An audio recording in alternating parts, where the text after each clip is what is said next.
Greetings, Fright fans, and welcome to day 5 of our Halloween countdown, our 13 days of October. Greetings, Fright fans, and welcome into day 5 of our Halloween 13 days of Halloween Rat-tober countdown. We're counting down 13 rat movies that I just personally happen to like. Yesterday we looked at a made-for-TV series, a British series called Beasts Inside Barty's Party.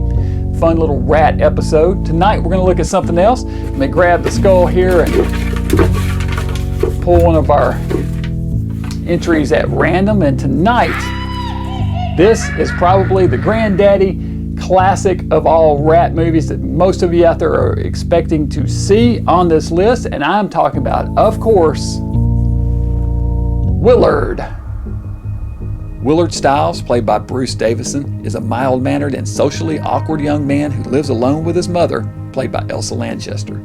He works a dead-end job at a factory that used to be run by his father, but which was taken over after his father's death by the ruthless and mean-spirited Mr. Martin, played by Ernest Borgnine, who piles an unreasonable amount of work on Willard and demands he work overtime and weekends. Willard's mother is domineering and overbearing, always on his case about his job and his whereabouts. Willard has no friends, and when his mother asks him to kill some rats she spotted in the backyard, he instead feels compassion for them. He feeds and befriends them, and more rats begin to show up. He eventually moves the rats into the basement of the house, becoming particularly attached to a white rat he names Socrates, and a large black rat that seems more intelligent than the rest of the pack, which he names Ben. He gets a call at work one day that his mother has taken ill, and finds that she has passed away by the time he gets home. His sanity slowly begins to slip away, and he begins taking Socrates and Ben to work with him in a briefcase. When his boss spots and kills Socrates, his mind finally snaps, and Willard uses his hordes of four-legged friends to get his revenge. This is an excellent film and possibly the best in the genre. The cast is outstanding, including Sandra Locke as a temp in the office who tries to befriend Willard.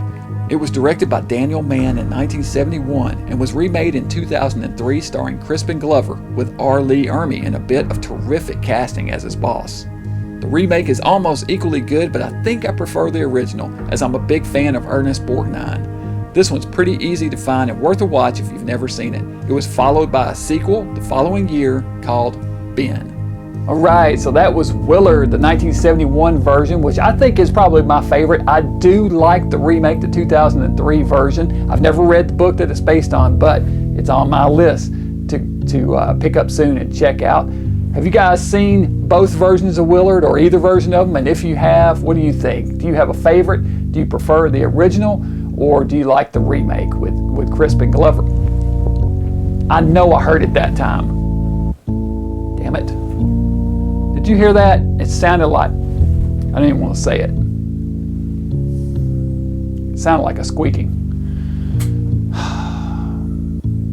Anyway, maybe I've just got rats in my head. I think I'm hearing things. But anyway, yeah, so Willard, I really like this one. I think I prefer Ernest Borgnine a little bit to R. Lee Ermey, but boy, what a great choice that was for him. I know I heard it that time. All right, I'm going to get off here. This is the Dr. Gangrene for the Rat-tober countdown, saying be sure and join me back tomorrow night. Click subscribe if you haven't to keep up with the rest of this countdown. I'll see you tomorrow, Fright fans.